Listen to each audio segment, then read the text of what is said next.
Pharsalus was not merely a battle. It was a constitutional verdict delivered by legions. In 48 BC, in Thessaly, near the place remembered by history as the Battle of Pharsalus, Rome staged one of the most disturbing paradoxes in political history. Two Roman armies faced each other, and both claimed to be defending the Republic. On one side stood Gnaeus Pompeius Magnus Pompey, the great conqueror of the East, hero of senatorial respectability, commander of prestige, legality, fleets, larger numbers, eastern resources, client kings, and the moral vocabulary of lawful order. He appeared to possess everything a defender of the Republic should possess: recognition, institutions, tradition, and the backing of men who believed Rome could still be saved by returning power to the Senate. Opposite him stood Gaius Julius Caesar, with fewer soldiers, fewer horsemen, weaker formal claims, and a political reputation already branded by his enemies as dangerous, unlawful, and insatiable. Yet Caesar carried something Pompey's coalition struggled to manufacture: cohesion. His veterans had followed him through years of war. His officers understood speed as a weapon. His entire command system had become fused to a single will, a single narrative, and a single dangerous promise that crisis rewarded the man who moved first. This is the doorway into the mystery. Pompey had the Republic's respectable face. Caesar had the Republic's exposed nerve. Pompey had senators, fleets, treasuries, and the symbolism of constitutional defense. Caesar had tempo, loyalty, audacity, and soldiers who increasingly experienced Rome not as an abstract legal order, but as a living commander who paid them, rewarded them, remembered them, and survived alongside them. The laws still existed. The magistracies, assemblies, senatorial decrees, sacred formulas, ancestral language, and the mos maiorum, the way of the elders, still stood in Rome's political imagination. But power had migrated. It had slipped away from procedure and into the hands of commanders, creditors, veterans, factions, provincial governors, and military networks stretched across the Mediterranean. Rome had conquered the world, but conquest had created forces too large for the old republican machinery to contain. That is why Pharsalus matters. Not because the Republic ended neatly in one afternoon. History rarely obeys theatrical simplicity. The Senate would still meet. Offices would still be named. Men would still speak of liberty, legality, ancestry, and public virtue. But after Pharsalus, a truth became impossible to hide. The Republic could still speak, but it could no longer command. The ancient witnesses to this crisis are indispensable and dangerous. Caesar's commentaries on the Civil War preserve the voice of a participant, a general, and an advocate writing history in his own defense. Plutarch's lives offer moral drama and character, shaped by biography and distance. Appian's Civil Wars traces patterns of political violence across generations. Cassius Dio's Roman history writes with the perspective of imperial hindsight. Suetonius Julius Caesar gathers memory, rumor, admiration, and suspicion around a man who became larger than the state itself. Each source opens a door. Each also casts a shadow. I am Professor Adrian Lockwell, and this is Archives of Humanity, an inquiry into the mechanics of power and the human condition through the fall of the Roman Republic. Pharsalus will be examined not as a simple clash of swords, but from the war room, the Senate floor, and the grand chessboard of time. Strategy, legitimacy, logistics, fear, ambition, debt, veterans, propaganda, and the fatal moment when institutions lose the ability to mediate human appetite. The central question is not simply why Caesar won. The deeper question is how the man claiming to defend the Republic lost the Republic itself, and why the state that mastered the Mediterranean could no longer master its own citizens. To understand that, the battlefield must wait. First comes the machine that made Pharsalus possible. A century of conquest, wealth, inequality, and armies that learned to belong less to Rome than to the men who led them. The deeper answer was not a single conspiracy, and not a sudden Roman madness. It was a machine that became too successful for the frame that contained it. After the Punic Wars, Rome did not merely win territory. It inherited a new world. Carthage was destroyed as a rival. Sicily became a grain base. Spain opened with mines, armies, and long commands. Then the eastern victories brought Macedonia, Greece, Asia Minor, and the fractured wealth of the Hellenistic kingdoms into Rome's orbit. Tribute, slaves, plunder, tax contracts, public land, client kings, and provincial governorships flowed toward the capital. Rome had conquered like a republic. It now had to administer like an empire. That contradiction slowly distorted everything. The old republic had been built around landholding citizens, annual offices, aristocratic competition, and a political culture that assumed power would rotate among peers. Conquest changed the incentives. Provincial wealth accumulated unevenly. Large aristocratic estates expanded. Enslaved labor made elite agriculture more profitable. Small farmers, strained by debt, military absence, and competition, struggled to remain independent. Veterans returned from campaigns expecting land. In the city, the urban plebs became a political force no ambitious noble could ignore. Voters, clients, spectators, and a permanent audience for promises of grain, reform, and revenge. The land question, therefore, was never just about land. It was about whether the Republic could correct the social consequences of empire without turning politics into war by other means. The Gracchi brothers exposed the danger in the late 2nd century BC. Tiberius and Gaius Gracchus challenged entrenched senatorial control over land, courts, citizenship, and distribution. Later authors such as Plutarch shaped their lives into moral dramas, and the details remain filtered through hostile and sympathetic traditions. But the structural pattern is clear. Reform became existential. Opposition became violent. Political disagreement crossed a threshold. Blood answered legislation. A republic can survive conflict. It struggles to survive when murder becomes an accepted instrument of constitutional argument. Then came Marius. The traditional Roman army had been tied to property, citizenship, and seasonal service. But the scale of Rome's wars demanded manpower the older system could no longer provide with ease.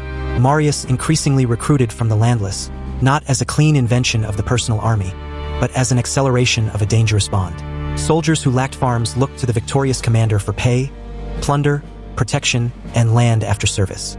The standards were still Roman. The language was still republican. The oath still lived inside the old civic world. Yet loyalty had gained a human face. A successful general became not merely a magistrate in command, but the patron of armed men whose futures depended on him. Sulla then proved the unthinkable could be done. In 88 BC, amid the struggle over the command against Mithridates, he marched on Rome. Legions entered the political heart of the Republic to settle a dispute that institutions had failed to contain.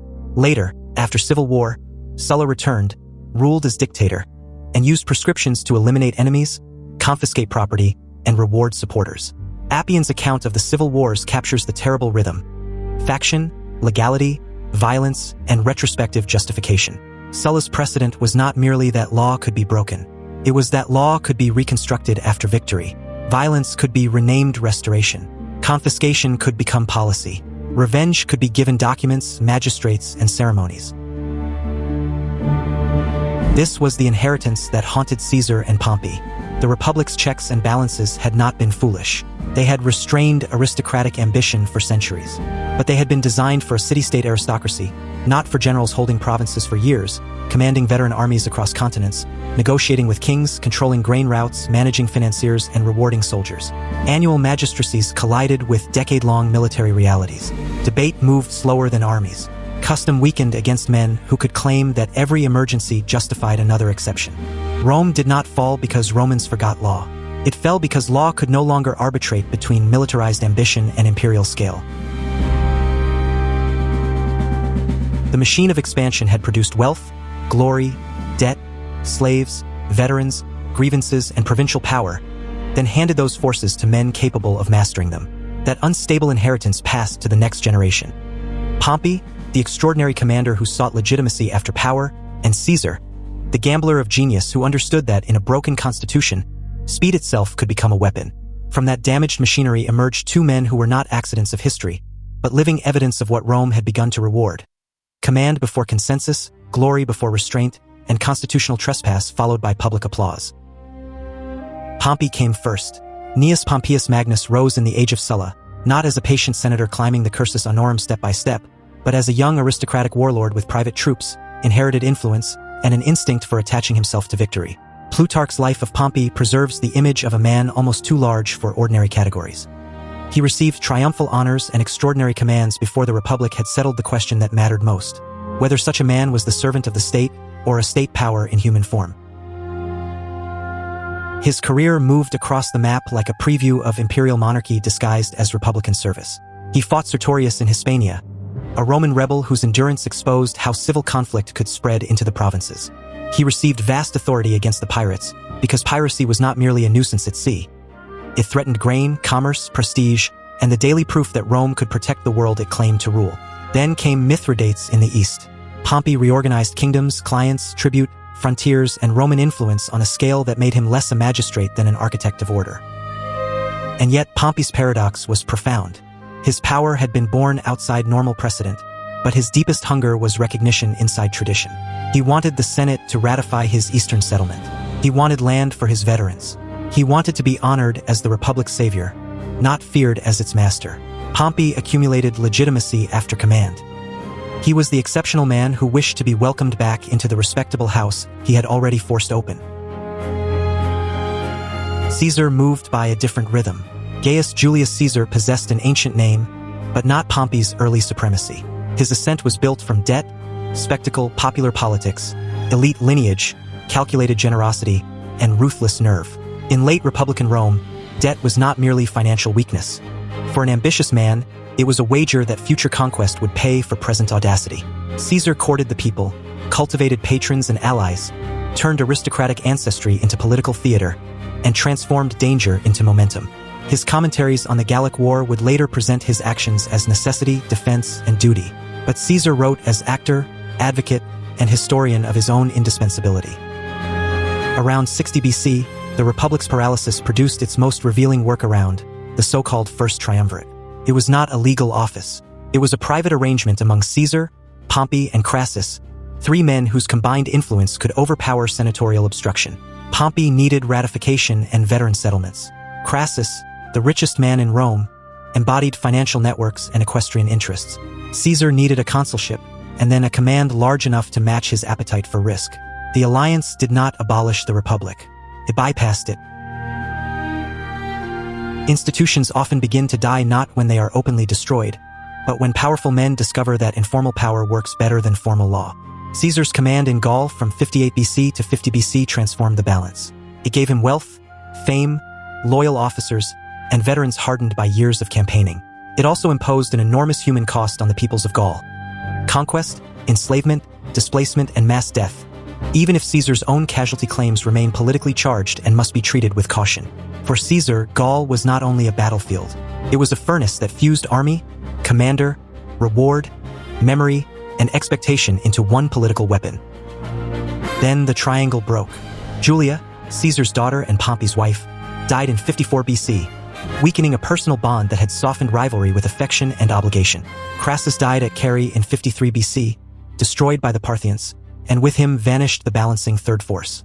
What had been a three-man equilibrium became a two-man crisis inside a frightened aristocratic state.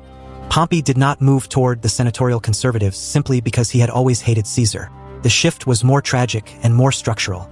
As Caesar's command lengthened, as his army hardened, and as his enemies prepared prosecutions for the moment he became a private citizen, the political center collapsed around fear. Cato and the Optimates saw Caesar's return as a constitutional emergency. If Caesar laid down imperium, the courts could consume him. If he returned protected by command, accountability itself seemed defeated. Thus both men became trapped by the logic of their own success. Pompey stood as the respectable face of an order that had used extraordinary men and then hoped to domesticate them. Caesar stood as the gambler of genius who had converted crisis into initiative so many times that retreat now looked like self-destruction. The Republic had produced two careers too large for its rules, and the calendar of Caesar's command began to tick toward a legal deadline that no speech in the Senate could safely resolve. By 49 BC, the rivalry had narrowed into a legal corridor with no honorable exit. Caesar's command in Gaul was expiring. His enemies in the Senate demanded that he surrender imperium, return to Rome as a private citizen, and face prosecutions that had been waiting for the moment his army no longer stood between him and judgment. Caesar answered with a proposal that was both constitutional and deeply strategic: mutual disarmament or continued protection while he sought office. If Pompey laid down power as well, Caesar could present himself as a loyal citizen. If Pompey did not, Caesar could claim the Senate was not defending law, but arranging a one-sided execution. Here was the poison inside the Republic's machinery: law, command, prosecution, army. Each word had become inseparable from the others. To Caesar's opponents, allowing him to retain imperium meant placing one man beyond accountability. To Caesar, surrendering command while Pompey retained influence, prestige, and senatorial favor was not lawful order. It was political destruction by courtroom. The escalation hardened when the Senate resorted to emergency authority, the senatus consultum ultimum. In theory, it was a shield for the state in moments of mortal danger. In practice, by the late Republic, it carried a more dangerous meaning. Ordinary politics had failed, and extraordinary force now stood behind senatorial will. The tribunes sympathetic to Caesar fled Rome, and their flight gave Caesar the image he needed. He could claim that sacred offices had been violated, that liberty had been threatened, and that his march was not rebellion, but rescue. This is why the Rubicon matters. Not because a small boundary river magically destroyed the Republic, but because it marked the instant when argument acquired legions. In January 49 BC, Caesar crossed from his province into Italy with troops under arms. Later writers, including Plutarch and Cassius Dio, preserve the famous tradition that he declared the die was cast. The phrase should be treated carefully. Ancient biography loved symbolic speech, and no source can make that sentence a stenographic certainty. But the act needed no perfect quotation. Once a provincial commander entered Italy with an army, the dispute had passed beyond motions, vetoes, and decrees. It had become civil war. Caesar's first strategic advantage was not numbers. It was tempo. He moved rapidly through Italy, turning hesitation into collapse. Towns opened their gates. Commanders recalculated. Neutral men discovered that neutrality becomes fragile when one side arrives first. Caesar understood that, in civil war, perception is a battlefield. Every delay by Pompey could be framed as weakness. Every act of restraint by Caesar could be framed as clemency. Every defection could be presented as proof that legitimacy itself was changing sides. Pompey's withdrawal from Italy, however, was not mere panic. It was a rational strategic choice under political pressure. He possessed fleets, eastern connections, client kings, money, and access to a wider imperial resource base. To fight too soon in Italy, before gathering the strength of the senatorial coalition, might have wasted the very advantages that made him dangerous. Greece offered depth. The sea offered time. The east offered armies, credit, and diplomatic reach. So Caesar captured Rome's political center, but not the Republic's military network. He could enter the city, but he could not yet command the Mediterranean. He had seized the stage. Pompey still held much of the machinery behind the curtain. From that moment forward, the war was fought in language as much as in steel. Caesar's civil war presents him as defender of tribunes, moderation, and mercy. A reluctant champion forced into action by factional arrogance. Yet Caesar wrote as actor, advocate, and historian of himself. His account is indispensable but never innocent. Pompey and the Senate claimed to defend lawful order, ancestral authority, and the Republic against armed domination. That claim also contained truth. It also contained fear, propaganda, status anxiety, and the instinct of an elite class to preserve its monopoly on legitimacy. Both sides claimed the Republic. Both sides wounded it. Caesar exposed the hypocrisy of emergency power used as a political weapon. Pompey exposed the danger of a commander who wrapped personal survival in constitutional language. And once coercive force entered the argument, every legal claim became a banner, every banner became a weapon, and every weapon demanded a larger theater. Italy had been only the opening move. The struggle now expanded across ports, provinces, grain routes, fleets, treasuries, and client kingdoms. The Mediterranean chessboard where Rome's civil war became an imperial war. Rome had been seized, but the empire had not. That distinction was the first rule of the Mediterranean chessboard. The forum gave Caesar symbols. Archives, temples, magistrates, the psychological prize of the capital. But Roman power no longer lived in Rome alone. It lived in provincial tax systems, grain convoys, naval squadrons, client kings, merchant credit, and governors who could transform loyalty into soldiers. The Republic had become too large for a single city to contain its own power. Pompey understood this better than many of his enemies, and perhaps better than some of his allies. His withdrawal from Italy was not simply panic or flight. It was a strategic exchange. Abandon the peninsula's theater of legitimacy in order to preserve the wider machinery of war. In the east, Pompey possessed influence among senators, provincial elites, allied rulers, financiers, and maritime communities built over decades of extraordinary command. His campaigns against the pirates and Mithridates had not merely created fame, they had created obligations. Cities in Greece, Asia Minor, Syria, and the client courts of the eastern Mediterranean remembered who had reorganized their world. And above all, Pompey had ships. Not merely armies, but ports. Not merely speeches, but grain. Not merely loyalty, but credit. Naval superiority turned the Adriatic and the eastern Mediterranean into strategic depth. Caesar could dominate Italian roads, but Pompey could contest the sea lanes. He could delay pursuit, interrupt supply, gather manpower, and force Caesar to fight not only against men, but against distance, weather, hunger, and time. Civil wars are often described as struggles of principle. They are also struggles of invoices, harbor access, intelligence reports, intercepted letters, defections, and the quiet question every commander fears. Which army will still be fed next month?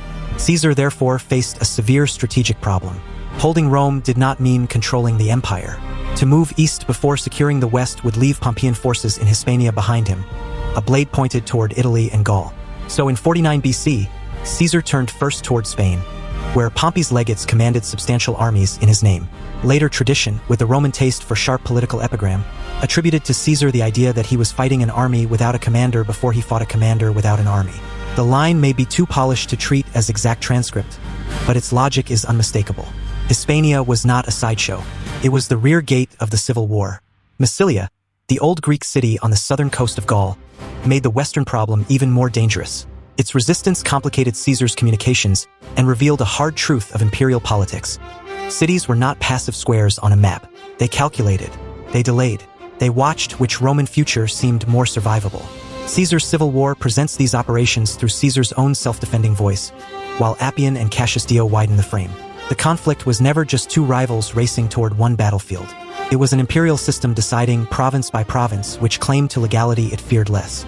Pompey's coalition was formidable precisely because it was not simple. It contained aristocratic hardliners dreaming of senatorial restoration, practical survivors searching for the winning side, Eastern allies protecting dynasties, creditors protecting investments, and anxious men who feared Caesar's revenge or, perhaps more politically dangerous, Caesar's mercy. Some fought for law, some fought for status, some fought because neutrality had become impossible. This was how Roman identity fractured. Both sides invoked the Republic. Both sides spoke the language of legality. Both sides marched under Roman standards, prayed to Roman gods, remembered Roman ancestors, and accused the other of murdering Rome. Civil war is the most intimate form of political collapse because it forces a civilization to watch its own virtues become weapons in opposing hands. By the time Caesar secured the Western threat, Pompey had not been idle. Across the sea, the larger war was gathering weight. Fleets, senators, cavalry, kings, money, and patience. To reach him, Caesar would have to gamble against the water itself. And in 48 BC, under Pompeian naval superiority, that gamble carried Caesar across the Adriatic toward Greece, toward encirclement, and toward the near disaster at Dyrrhachium. The first direct collision in Greece began not with certainty, but with a gamble disguised as operational genius. In 48 BC, Caesar crossed the Adriatic with only part of his army, moving under the shadow of Pompeian naval superiority. Pompey's fleets dominated the sea lanes. The Eastern Mediterranean, in strategic theory, belonged to the senatorial coalition. For Caesar, the crossing was not merely a transfer of troops. It was a wager that speed could create facts before sea power could prevent them. He landed in Epirus dangerously under strength. Mark Antony later managed to bring reinforcements across those contested waters, but reinforcement did not solve the central problem. Caesar had veterans but not secure supply. He had initiative but not maritime control. He had momentum, but momentum becomes fragile when grain, forage, and communications begin to fail. In war, audacity can open the gate. Logistics decides whether an army can remain inside. Pompey's position near Dyrrhachium was, on paper, the stronger one. He stood close to the coast, close to supply, protected by fleets, supported by allies, and surrounded by the political gravity of the Senate in exile. His grand strategy did not require theatrical brilliance. It required patience. If Pompey could contain Caesar, hunger and time might accomplish what direct battle had not yet achieved. Caesar, however, reversed the expected logic. At Dyrrhachium, the weaker naval power attempted to blockade the stronger coalition.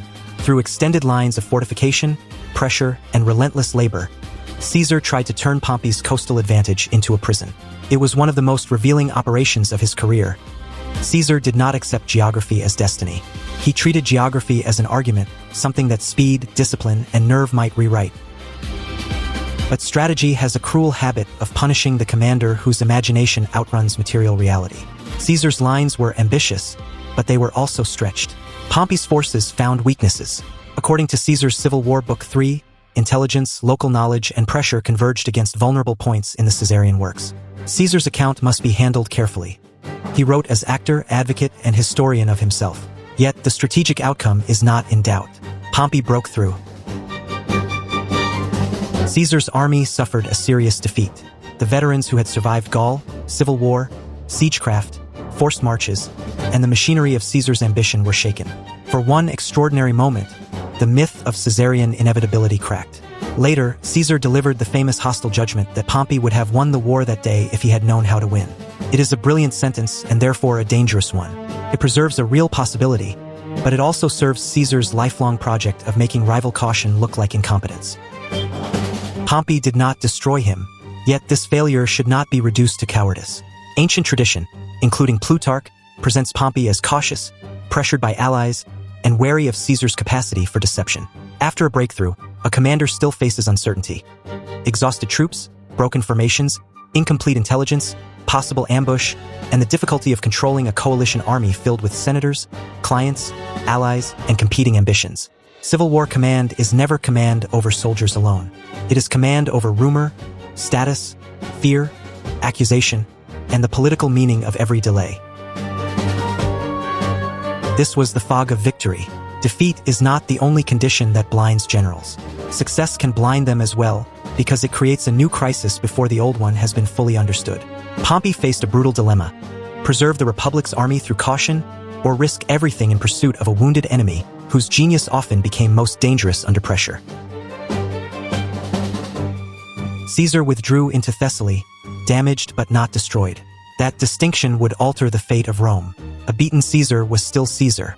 A cornered gambler with veterans, hunger, and no safe road backward remained more dangerous than a comfortable victor surrounded by allies demanding the appearance of final triumph. Dyrrhachium did not restore the Republic. It created the next and deeper question. If delay favored Pompey, why would he soon accept open battle near Pharsalus? Dyrrhachium left Pompey with the most dangerous kind of victory. Caesar had been beaten but not broken. Pompey had exposed the weakness of Caesar's position, yet he had not ended the war. And in civil conflict, an unfinished victory does not remain a triumph for long. It becomes evidence. It becomes rumor. It becomes an accusation. On paper, Pompey's wisest strategy was patience.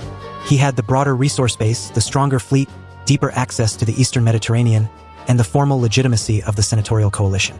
His navy could turn the Adriatic into a barrier. His eastern connections could provide money, cavalry, ships, and grain. Caesar, by contrast, had entered Greece with the urgency of a commander who knew that time was not neutral. His army was hardened by years of war, but strained by supply. His genius was movement. Its vulnerability was endurance. The cold arithmetic of war therefore favored delay. Avoid a decisive battle.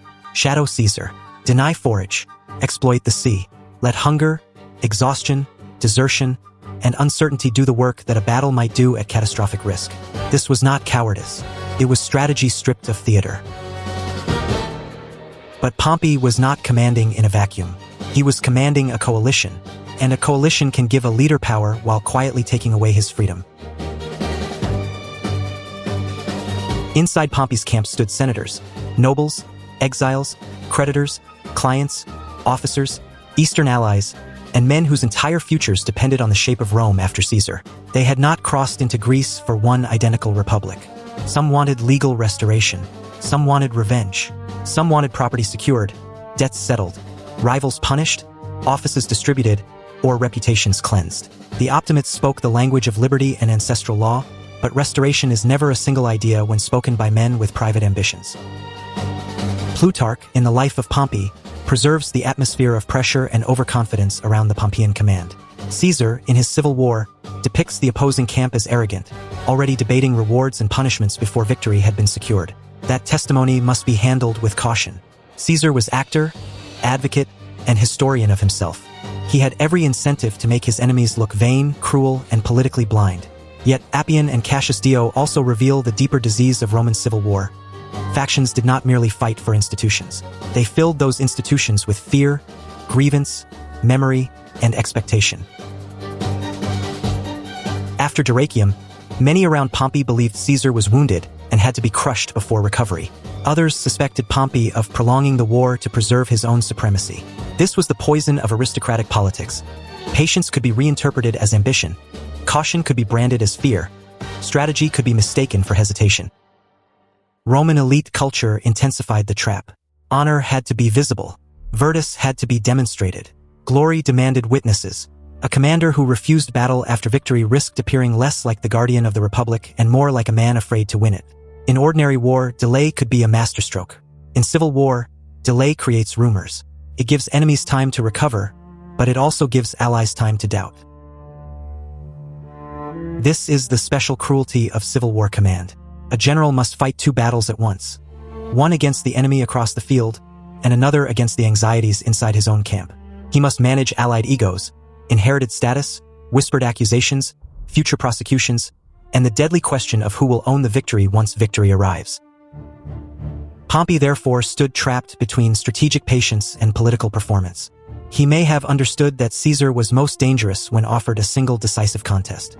Yet the men around him demanded a republican climax, a visible judgment, a battle that could be narrated as the restoration of lawful order. So Pompey accepted battle near Pharsalus in Thessaly. The open ground seemed to favor his overwhelming cavalry advantage. His numbers were greater, his prestige remained immense, his coalition expected decision. His enemy, though wounded, remained too brilliant to leave unchallenged. The decision was not purely military. It was military, political, and psychological braided together. Pompey was defending the Republic with an army that constrained his freedom to defend it wisely.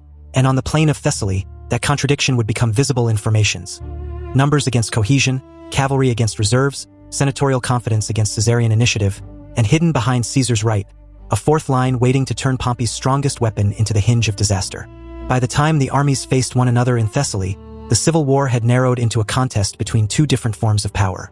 Pompey possessed the visible architecture of legitimacy: senatorial authority, aristocratic names, eastern resources, naval confidence, and the psychological afterglow of Dyrrhachium.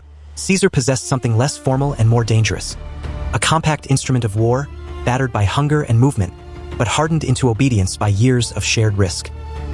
The battle is traditionally dated to August 9, 48 BC, though the disorder of the Roman calendar in this period forces modern historians to treat exact dating with caution. The field lay in Thessaly, near Pharsalus, or possibly Pharsalus, depending on the scholarly debate. The topographical argument matters, but it should not obscure the strategic reality. The ground offered room for maneuver, and room for maneuver seemed to favor Pompey. Ancient troop figures are never neutral. Caesar's Civil War Book 3 gives the most influential account, but Caesar wrote as commander, advocate, and architect of his own memory. Plutarch and Appian add perspectives, yet their numbers also pass through politics, hindsight, and literary design. Still, a cautious reconstruction leaves the imbalance unmistakable. Caesar may have had roughly 22,000 infantry and perhaps 1,000 cavalry. Pompey perhaps around 45,000 infantry and as many as 7,000 cavalry. The exact figures may shift, but the meaning does not. Pompey had mass. Caesar had cohesion. That was the first asymmetry: numbers versus discipline. Caesar's army was smaller, strained by supply, and physically worn. Yet it consisted of veterans of Gaul and civil war, men trained not merely to obey orders, but to understand Caesar's rhythm of command.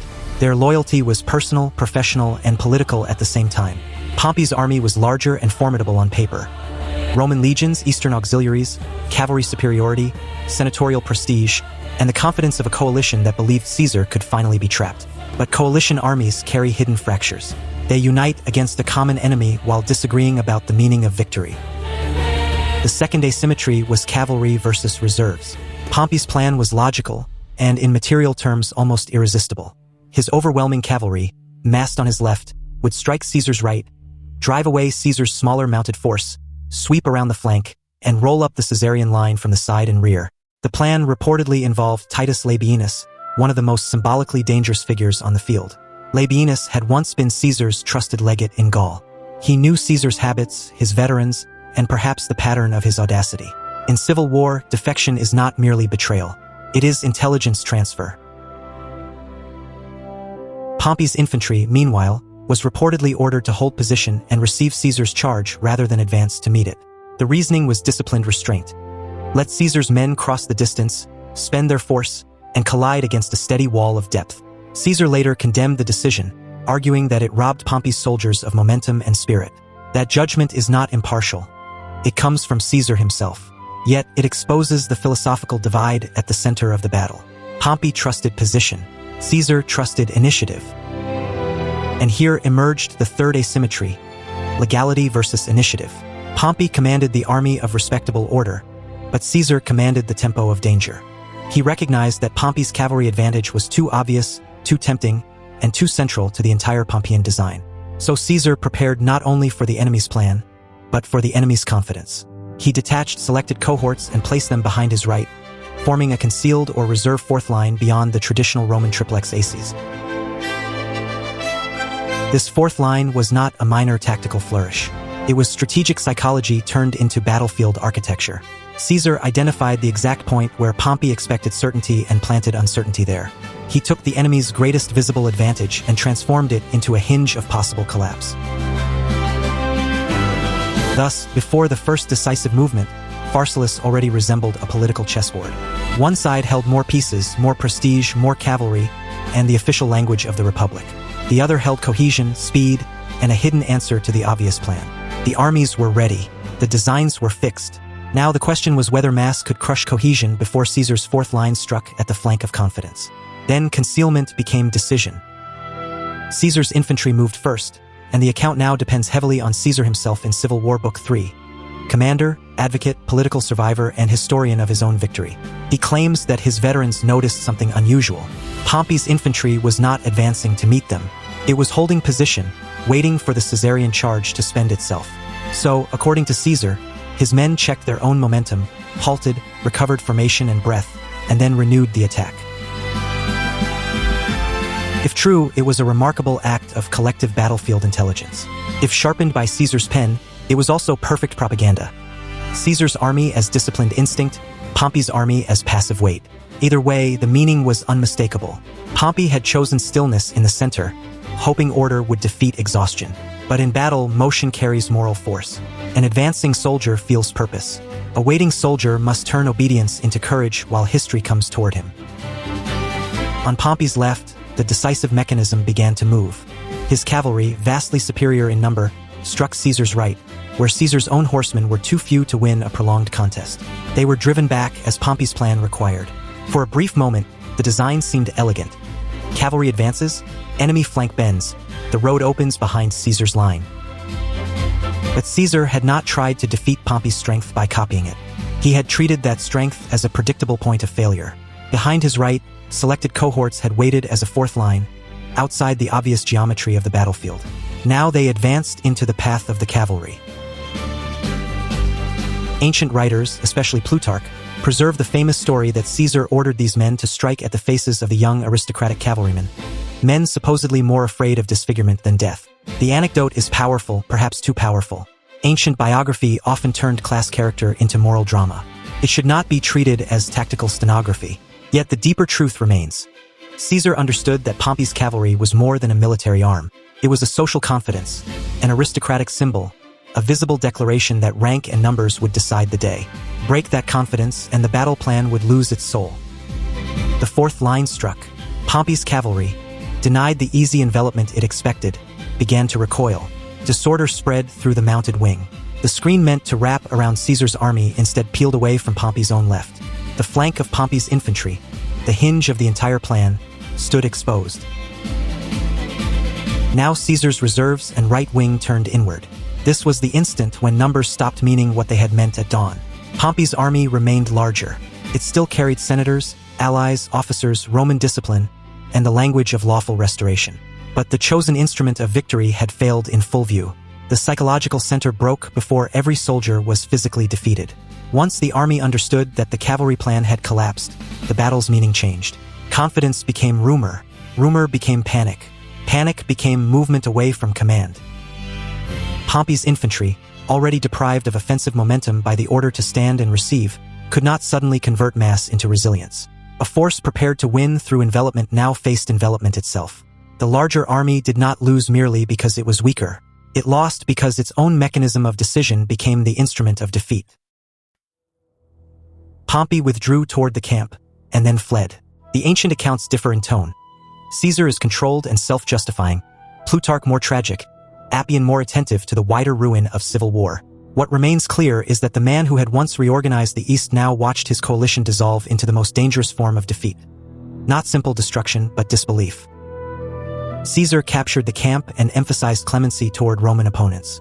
Yet clementia in civil war was never only mercy. It was policy, theater, and domination in a single gesture. To spare a Roman enemy was to announce that life now flowed from Caesar's victory, not from the old protections of the Republic. The casualty figures preserved by ancient sources vary, and all such numbers carry the scent of political accounting. Caesar had reason to magnify triumph and minimize his own losses, but the exact arithmetic matters less than the strategic verdict. At Pharsalus, the army of senatorial legitimacy broke. The Republic's defenders lost the battlefield on which they had agreed to test the future. And Pompey Magnus, no longer the arbiter of Rome's destiny, fled eastward into a Mediterranean that had once obeyed his name, toward courts, calculations, and a final humiliation waiting at the edge of Egypt. Pompey did not leave Pharsalus as an ordinary fugitive. He left as a collapsing institution in human form. For decades, Pompey Magnus had been more than a successful general. He had been Rome's eastern conqueror, the organizer of provinces, the patron of kings, the destroyer of pirates, the commander whose name carried diplomatic weight from the Senate House to the courts of the eastern Mediterranean. Even in defeat, he still possessed symbolic capital. In civil war, a defeated great man is rarely worthless. He can become an ally, a hostage, a bargaining chip, or a corpse offered as proof of loyalty. His flight from Pharsalus moved through the very world he had once helped arrange. Ports, islands, client kingdoms, and nervous courts listening for the footsteps of the next master. This was the geography of humiliation. The old question had been who owed Pompey gratitude. The new question was colder. Who feared Caesar more? Pompey turned toward Egypt. But Egypt in 48 BC was not a sanctuary. It was a kingdom under pressure, rich in grain, ancient in prestige, and dangerously dependent on Roman favor. The Ptolemaic court was already entangled in its own dynastic struggle between the young Ptolemy XIII and Cleopatra VII. Around the boy king stood advisors and administrators who understood the central problem of Egyptian survival. Rome could not be ignored, but inviting Rome too close could be fatal. Pompey had connections there. He had history with the Ptolemaic monarchy. He had once operated as one of the great arbiters of Eastern power. But history is poor armor when the future arrives with legions. The advisors around Ptolemy XIII faced a brutal calculation. If Egypt sheltered Pompey, Caesar might treat the kingdom as an enemy. If Egypt refused him, Pompeian forces might someday remember the insult. If Egypt killed him, the court might present Caesar with an unsolicited gift. Proof that Egypt had chosen the victor before the victor even demanded obedience. Here, international politics revealed one of its oldest instincts. Small regimes trapped between giants often try to survive by sacrificing symbols. Near Pelusium, on the Egyptian coast, Pompey was killed before reaching safety. Plutarch's life of Pompey gives the most famous biographical shape to the murder, while Caesar's civil war and later sources preserve the political shock that followed. The emotional details in these ancient accounts require caution. Biography often turns history into moral theater. Yet the essential fact needs no embellishment. Pompey did not die in a grand final stand beneath Roman standards. He died as a diplomatic execution, born of fear, opportunism, and miscalculation. The inversion was devastating. The man who had once commanded the East was judged by advisors of a teenage king. The patron of monarchs became a problem for courtiers. The architect of Roman order in the Eastern Mediterranean was reduced to an offering at the edge of a client kingdom strategy. When Caesar later arrived in Egypt, ancient sources depict him as angered, offended, or saddened by Pompey's murder. That reaction may have contained real emotion. Pompey had been his son-in-law, his rival, and one of the few men in Rome whose reputation could stand beside his own. But the reaction was also politically meaningful. A living Pompey could be defeated again, pardoned, displayed, reconciled, or used to demonstrate Caesar's clemency. A murdered Pompey became something less controllable. An accusation, a scandal, and a reminder that Egypt had presumed to decide the fate of a Roman great man without Roman permission. Caesar could condemn the method while benefiting from the result. That is one of power's most chilling privileges. It may accept the advantage and denounce the instrument. But Pompey's death did not end the Roman crisis. It widened it. By killing Pompey, the Ptolemaic court did not escape Rome's civil war. It invited Rome deeper into Egypt. Caesar's presence drew him into the Alexandrian struggle, into the rivalry between Ptolemy XIII and Cleopatra VII, and into a theater where dynasty, grain, debt, legitimacy, and personal alliance became impossible to separate. Pharsalus had broken Pompey's army. Pelusium broke his world. The Republic's old champion was gone, but Caesar's problem had only sharpened. Victory had delivered supremacy. Now came the more dangerous question: what one man was supposed to do with it. Pompey's death removed Caesar's greatest rival, but not Caesar's greatest problem. Pharsalus had not healed the Republic. It had only shattered the most prestigious military shield behind which the senatorial cause could still gather. And the war did gather again. Civil wars rarely end when their central symbol falls. They migrate into new provinces, new resentments, new claims of legitimacy. In Africa, Pompeian and senatorial resistance formed around figures such as Cato, Metellus Scipio, and Juba of Numidia, attempting to preserve the cause after the cause had lost its captain. Caesar defeated them at Thapsus in 46 BC. Then the struggle burned again in Hispania, where Pompey's sons and the remaining opposition made a final military gamble. At Munda in 45 BC, Caesar won once more. But each victory sharpened the same unbearable question. What was Rome now, if one citizen could defeat every army raised in the name of the Republic? Caesar's political answer was clementia clemency. He spared enemies. He pardoned aristocrats who had taken arms against him. Men such as Brutus and Cassius lived because Caesar chose not to destroy them. Ancient writers, including Plutarch and Suetonius, treated this clemency as one of the defining features of Caesar's rule, and it should not be reduced to simple fraud. Compared with Sulla's prescriptions, Caesar's restraint was real. Rome remembered confiscations, death lists, and families erased by political revenge. Caesar offered a different image of victory. Not massacre, but mercy. Not terror, but reconciliation. Yet mercy can also become architecture.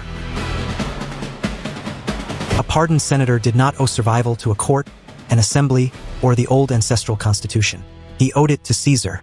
The aristocracy could be spared, but in being spared, it was made dependent. Control is not consent. Victory is not legitimacy. This was the poison inside the cure. Caesar could present himself as the man ending vengeance, stabilizing the state, and repairing a damaged empire. But every act of clemency reminded the elite that their lives now rested in the judgment of one superior peer. Roman nobles could endure rivalry. Rivalry was the bloodstream of their class. They could endure emergency command. Rome had traditions for crisis. What many could not accept was permanence, the conversion of a competitive aristocratic order into a political universe orbiting one man.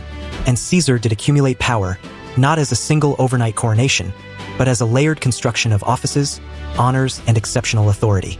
He had briefly held the dictatorship in 49 BC. Later came consulships and renewed dictatorships amid the continuing war. In 46 BC, he received a dictatorship for 10 years.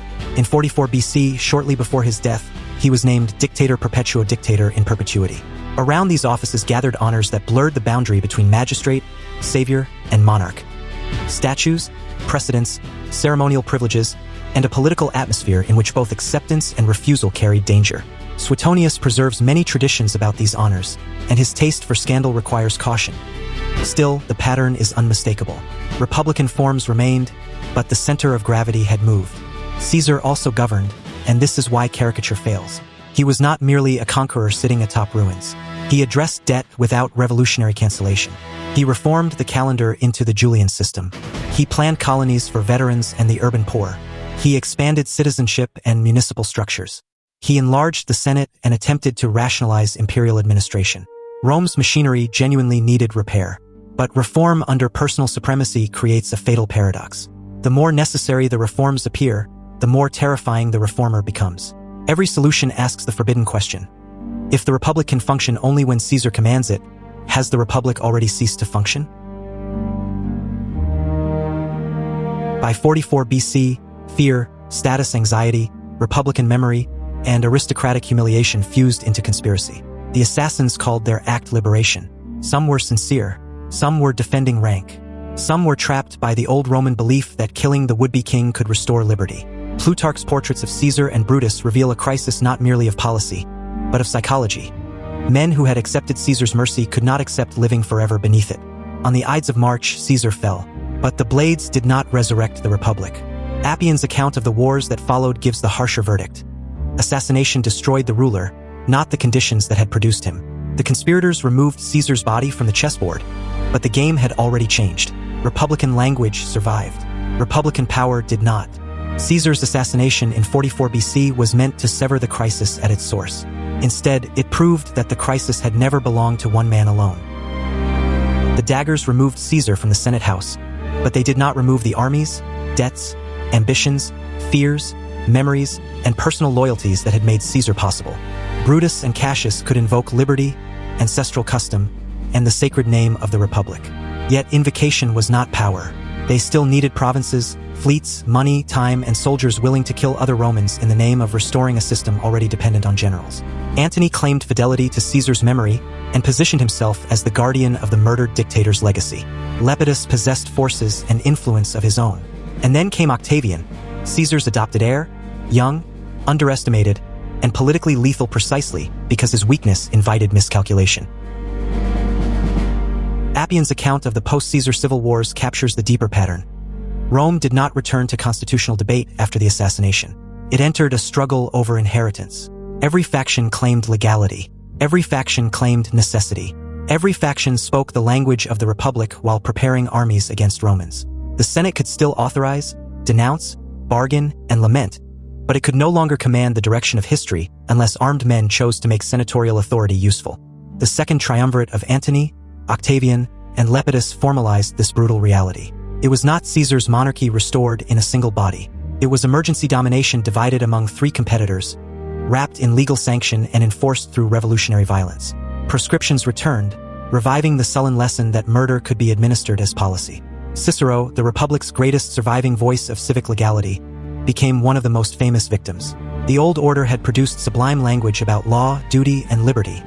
Now that language echoed above lists of the condemned. At Philippi in 42 BC, the armies of Brutus and Cassius were destroyed. The leading military force of the liberators vanished.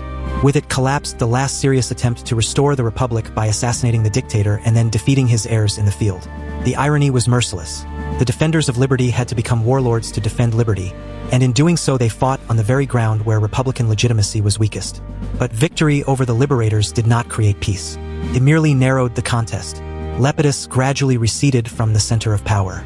Antony commanded the eastern sphere, drawing strength from immense resources, client networks, Alexandria, and Cleopatra VII. Octavian mastered Italy, veteran settlement, political messaging, and the Roman exhaustion with chaos. Their rivalry became a war not only of armies, but of imagery. Rome against Alexandria, restoration against seduction, discipline against decadence. Much of this was propaganda. Yet in civil war, propaganda is not decoration. It is strategy translated into public emotion. Actium in 31 BC ended that rivalry. After Antony and Cleopatra's defeat, no Roman commander remained with comparable force, prestige, and resources. The problem that had destroyed Caesar now returned in refined form. How could one man possess supremacy without appearing to strangle the Republic? Octavian's answer was the Augustan settlement. In 27 BC, he received the name Augustus and inaugurated what later historians call the Principate. Cassius Dio helps reveal the subtlety of the transformation. Rome did not simply awaken under an emperor in the modern sense. Power was layered, negotiated, sanctified, and deliberately ambiguous. Republican offices remained. The Senate still met. Consuls still served. Laws, elections, priesthoods, and ancestral vocabulary endured. Augustus did not abolish the Republic as language. He transformed it into the ceremonial architecture of monarchy. This was the lesson learned from Caesar's failure. Caesar had stood too visibly above his peers. Augustus made superiority appear as service, command appear as duty, and domination appear as restoration. He controlled the provinces where the most important legions stood. He accumulated military authority, religious prestige, moral guardianship, and narrative command. Ambiguity became his constitution, and this is why Pharsalus matters beyond the fate of one battlefield. It revealed the essential fact before the formal settlement arrived. Armed legitimacy had moved from the Senate to the commander capable of uniting army, money, clemency, and story. The Republic continued as vocabulary, ceremony, and memory. Imperial monarchy emerged as the functional answer to civil war exhaustion. The price of order was the domestication of freedom. Augustus did not reverse the collapse. He made collapse governable. The Republic survived as grammar after it died as power. And from that threshold, the final question becomes unavoidable. What truly died at Pharsalus? The Republic itself, or the Roman willingness to trust any institution more than the victorious man who promised peace? And so the Roman Republic did not end in one decree, one assassination, or one imperial ceremony. It ended first as a revelation. At Pharsalus, the side defending legality, tradition, senatorial authority, and the ancestral language of the Republic lost to the side commanding cohesion, tempo, initiative, and the emotional loyalty of soldiers. That was the battlefield's verdict. Not that Caesar was morally pure. Not that Pompey was merely foolish. not that the Senate was a gathering of simple men unable to recognize danger. The verdict was colder and more enduring. Institutions that can no longer command force, trust, and consent become ceremonies waiting for a master. Pompey carried the tragedy of respectable power. He was not a relic accidentally placed in the path of genius. He had cleared the seas, humbled kings, reorganized the East, and stood for many Romans as the last credible shield of senatorial order. Yet at Pharsalus, he was trapped by the coalition that gave him authority. A coalition can elevate a leader and imprison him at the same time. Around Pompey gathered men demanding patience and decision, legality and revenge, restoration and private advancement, all beneath the same sacred banners. He defended the Republic as its most prestigious champion, but he defended it through an army whose politics narrowed his freedom to defend it wisely. Caesar carried a different tragedy: the genius of action without the miracle of reconciliation. He understood speed as a weapon, clemency as a message, debt as leverage, fear as fuel, and narrative as an army that marched before the legions arrived. He could look at Pompey's strongest asset, the cavalry wing, and turn it into the hinge of collapse. But conquest is not consent. Control is not legitimacy. Caesar could defeat opponents more easily than he could persuade a proud ruling class to accept permanent inferiority to one of its own. And the Senate, so often reduced to blindness or decadence, deserves a harsher and more useful judgment. Its members were not fools as individuals. Many understood law, memory, honor, precedent, and danger. But collectively, they could not adapt a city-state constitution to an empire of provinces, professional armies, immense fortunes, and commanders whose careers stretched across continents. They weaponized legality without preserving legitimacy. They feared monarchy while depending on extraordinary men. They invoked the Republic while failing to restore the habits that made Republican trust possible. This is why Pharsalus still matters. Republics do not collapse only when enemies breach the gates. They collapse when factions prefer victory over trust, when law becomes a spear rather than a covenant, when elites treat institutions as instruments of convenience, when soldiers, clients, creditors, and citizens begin attaching their hopes to personalities rather than systems. Rome survived for a time as vocabulary, ritual, and sacred memory. But after Pharsalus, the deepest fact had been exposed. The symbols were still sacred, but the mechanisms were gone. That was the sound of Pharsalus, a political system discovering too late that reverence is not enforcement, and memory is not power. The final question remains simple. Did Rome lose the Republic because Caesar was too ambitious, because Pompey was too constrained, or because the Senate waited too long to reform what it claimed to defend? Leave the answer in the comments. For more grand strategic histories of power, collapse, ambition, and the human condition, subscribe to Archives of Humanity. Continue with the documentary now appearing on the end screen, because the next archive opens another case file in civilization's long struggle between order and ruin.